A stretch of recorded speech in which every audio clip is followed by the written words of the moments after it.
Good morning, all of you. Welcome to your SST class. And students, today I am continue your chapter 4 of mineral and energy resources. That is chapter 4 of geography. I told you yesterday that this chapter you have to be prepared only the project work. Okay, so let's start to read the chapter. We are here at the topic of distribution of mineral resources, and I already explained you that the uh, distribution of mineral is highly uneven in the world. Some areas are having a very rich concentration of minerals and some areas having less, and some areas are here those don't have any type of minerals. So let us learn about some important minerals and their distribution in the world. Here the first one is iron. Iron is the backbone of modern civilization. We can say that without iron the civilization, or we can say the modern civilization can't exist, because nowadays each and everything is made up of iron. We have the industries, and in the industries all the machinery tools are made up with the iron and steel. We have railways that is made with the iron. We have many other buildings and many other things, those are made with the help of iron only. So that it is said that iron is the basic or key industry and is also the backbone of modern civilization. It is used for manufacturing machines, automobiles, rail tracks, electric poles, constructing buildings, bridges, shipbuildings, weapons, etc. Even though all the agriculture implements, all the agriculture techniques, or we can say machinery like tractor, harvester, thresher, combiner, all these are also made up with of iron. So our agriculture is also depend on this industry. ठीक है, तो iron is very important industry. Now we have two type of iron ore, means we have two type of rocks from which we are getting iron as a mineral: hematite and magnetite. There are two major type of iron ore. Now the distribution of iron ore in the world is uneven. Countries having large reserves of iron are Austria, Brazil, Russia. Here the countries like having the large reserves of iron: Australia, Russia, Brazil, China, India, Ukraine, Canada and Sweden. It is also found in Iran, Kazakhstan, United States, South Africa and France. Okay, so these are the countries where we can get the iron reserves. Now the next mineral is copper. Copper is widely used in electric goods. Electric goods में हम इसको use करते हैं. Okay, और इसके अलावा जो copper है वो हमारे पास कहाँ यूज़ हो रहा है? Copper is such as generators, wireless system, electric motors, radio, telephone, electric wires, refrigerators, utensils etcetera. Copper हम इन सब चीज़ों के लिए यूज़ कर रहे हैं. So it is also used, we can use the copper in the various ways, but mainly it is in electric goods. आपने बच्चे देखा होगा that हमारी जितनी भी wires होती हैं they are made up with copper only. Why? Because copper is a very good conductor of electricity. बहुत अच्छा कंडक्टर है इलेक्ट्रिसिटी का, इसलिए हमारे पास कॉपर जो है वो वाइडली यूज्ड होता है as generators, wireless system, motors, radio, इन सब में हम कॉपर की वायरिंग यूज़ करते हैं. ठीक है, चलिए. Global copper reserves mainly occur in Australia, Peru, Mexico, USA, China, Russia, Congo, Zambia and Canada. Okay, now come on the third metal. This is bauxite. This bauxite is exactly the ore of aluminium. तो main metal क्या है? Aluminium. Aluminium is obtain from bauxite ore. तो aluminium का ore क्या है? Bauxite. ठीक है. It is use in the manufacturing of electric wires. अब एल्युमिनियम एक लाइट वेट मेटल है और मेनली हम इसका यूज़ जो है वो एरोप्लेन्स में करते हैं. लाइट वेट मेटल होने की जगह आज के टाइम में तो एल्युमिनियम के यूजेस बहुत ज़्यादा इंक्रीज़ हो गए हैं. आज एल्युमिनियम एक लाइट वेट होने के साथ साथ इसमें एक और जो पॉजिटिव पॉइंट है कि जब हम इसको एलॉय बनाते हैं तो ये हार्ड फॉर्म टर्न कर लेता है.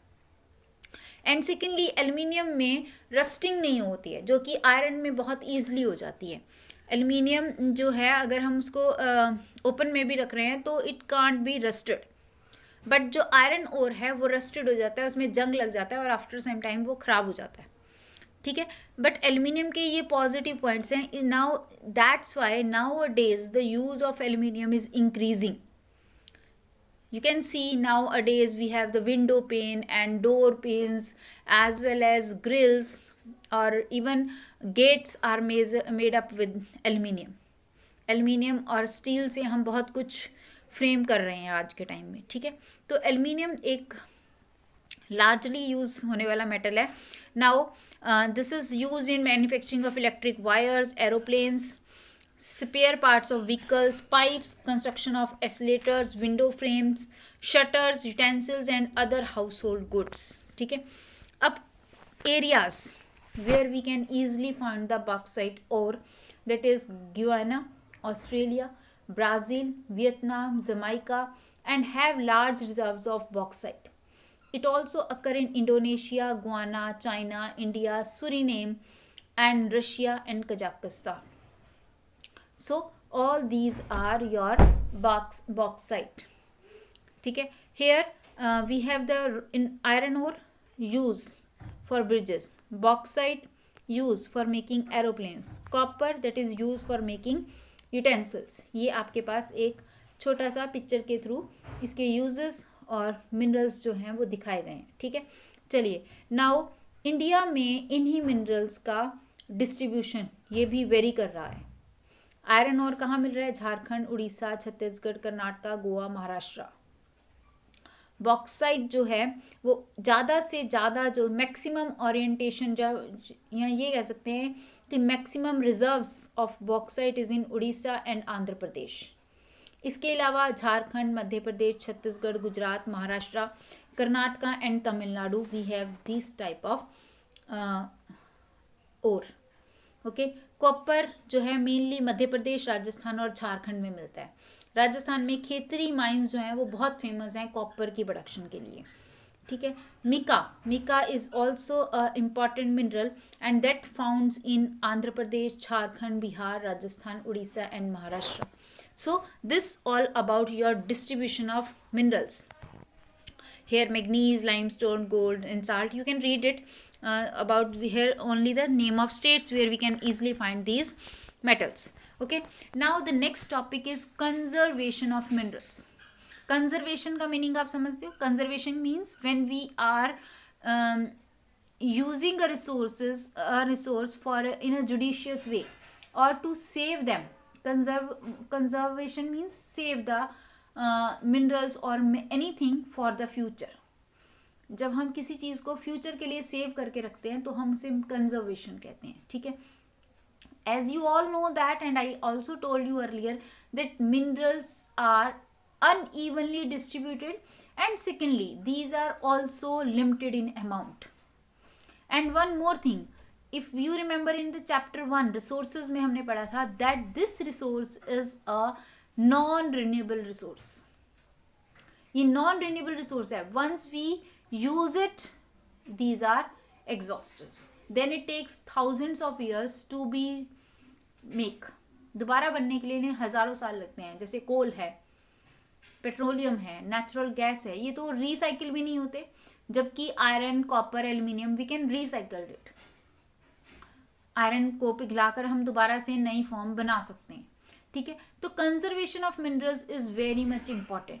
अब मैंने आपको 2 पॉइंट बता दिए यहाँ पर कंजर्वेशन क्यों जरूरी है.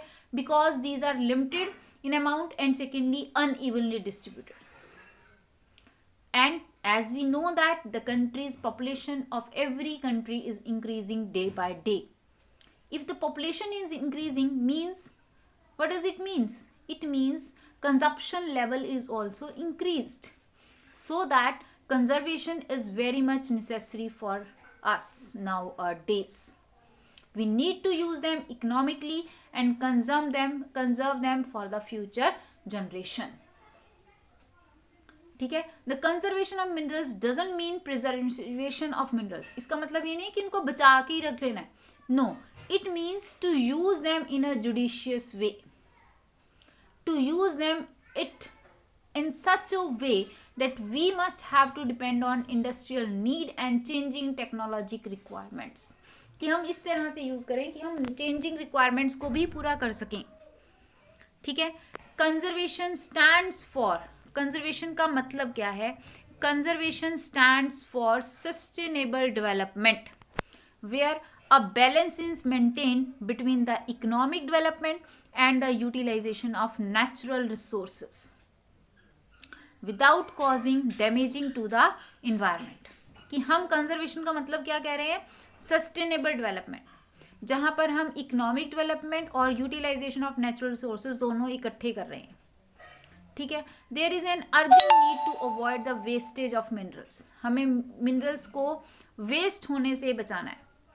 Following measures can be taken to conserve the minerals. अब हमें कुछ इंपॉर्टेंट चीज़ें रखनी है मिनरल्स को कंजर्व करने के लिए. Number 1, use of efficient method of mining and processing to minimize the wastage. क्या करना है? Efficient method of mining, mining के एफिशिएंट मेथड्स को यूज करना है. Processing to minimize the wastage, wastage को कम करने के लिए. ठीक है. माइनिंग के मेथड्स न्यू डेवलप करने हैं ताकि हम वेस्टेज को कम कर सकें. रिसाइकलिंग करनी है एनर्जी रिसोर्सेज की. Use and reuse of the metallic waste also. Substitute the use of scarce minerals by those found in abundance.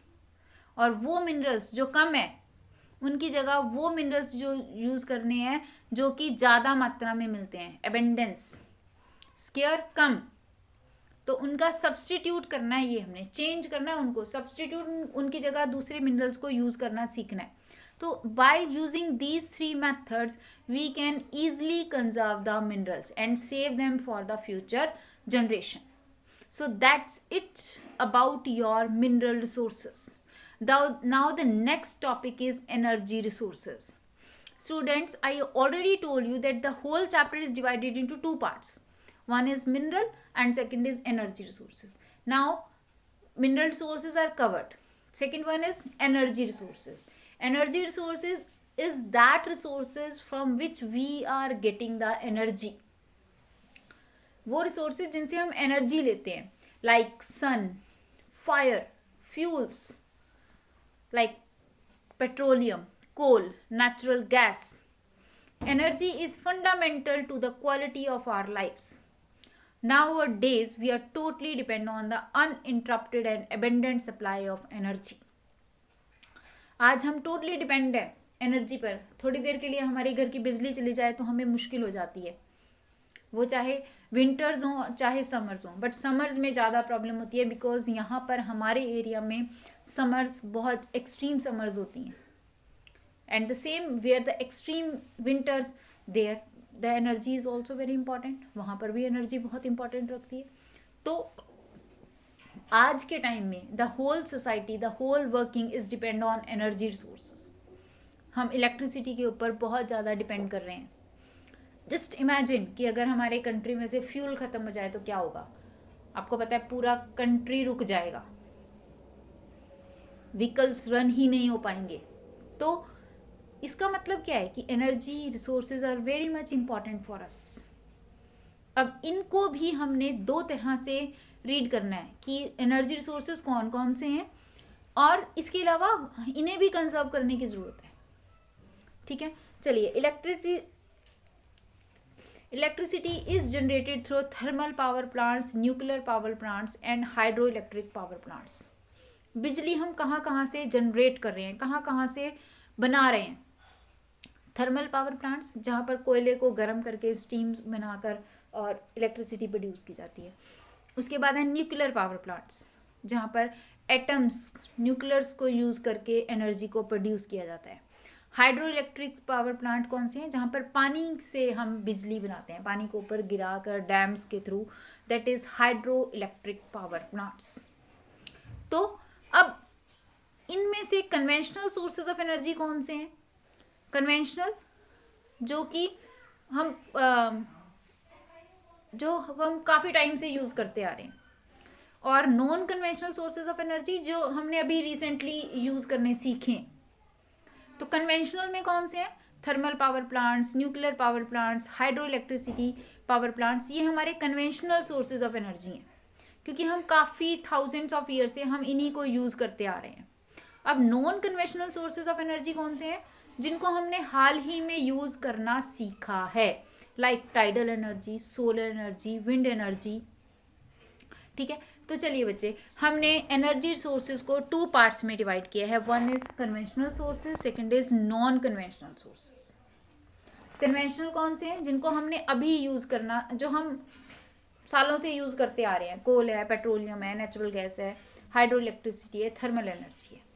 और नॉन कन्वेंशनल में wind energy, tidal energy, nuclear energy, geothermal energy, solar energy, ये सारी की सारी हमारी non conventional sources of energy हैं। ठीक है, अब वी डिवाइडेड दिस, अब let us discuss the resources. अब हम कन्वेंशनल सोर्सेज को डिटेल में पढ़ेंगे। Conventional, widely used from our long time periods. अब सबसे इम्पॉर्टेंट है उसमें कोल। कोल जो है वो बहुत important conventional source of energy है। कोल को प्रोड्यूस करके हम इलेक्ट्रिसिटी भी जलाकर, बर्न कर कर हम इलेक्ट्रिसिटी भी प्रोड्यूस करते हैं with in thermal power plants. ठीक है, अब it is a sedimentary rock और सेडिमेंट्री फ्यूल, मिनरल फ्यूल है ये हमारा, और ये हमें सेडिमेंट्री रॉक्स में मिलता है। And it is the sedimentation, it is formed with the sedimentation of plants and animals. Plants और एनिमल्स के सेडिमेंटेशन के बर्न होने से कोल की फॉर्मेशन हुई है। ठीक है, the major type of coals, there are 4 type of coals. हमारे पास 4 टाइप ऑफ कोल्स हैं। One is anthracite, bitumens, lignite and peat. These are the 4 type of coals. Best one is anthracite, second is bitumen, third one lignite and fourth is peat. Anthracite hardest, brightest and best quality of coal है, जिसमें 90% carbon होता है जो कि कम से कम धुआं छोड़ता है। ठीक है, and this is widely used coal. But हम स्टील इंडस्ट्री में, थर्मल पावर प्लांट्स में मैक्सिमम जो है वो बिट्यूमेंस कोल को यूज़ करते हैं। Moreover it is also use as raw material in various chemical industries. इसके अलावा कोल जो है हम बहुत सारे केमिकल इंडस्ट्रीज में भी यूज़ करते हैं। अब it found in Russia, China, Australia, India, Germany, Ukraine, Kazakhstan, south Africa and in India. ये तो हैं। इंडिया में कहाँ कहाँ मिलता है? झारखंड में, Orissa, Chhattisgarh, West Bengal, Madhya Pradesh, Telangana and Maharashtra. So this is the distributing areas of coal. The next is about the other, हमारे पास आएगा here in this map we have the distribution of coal, petroleum and mineral oil. Okay, now come on, the next is petroleum and the other sources of energy, but today I am not discussing this. We will discuss about these sources of energy, conventional and non conventional sources of energy, in the next video. Till then, goodbye, thank you.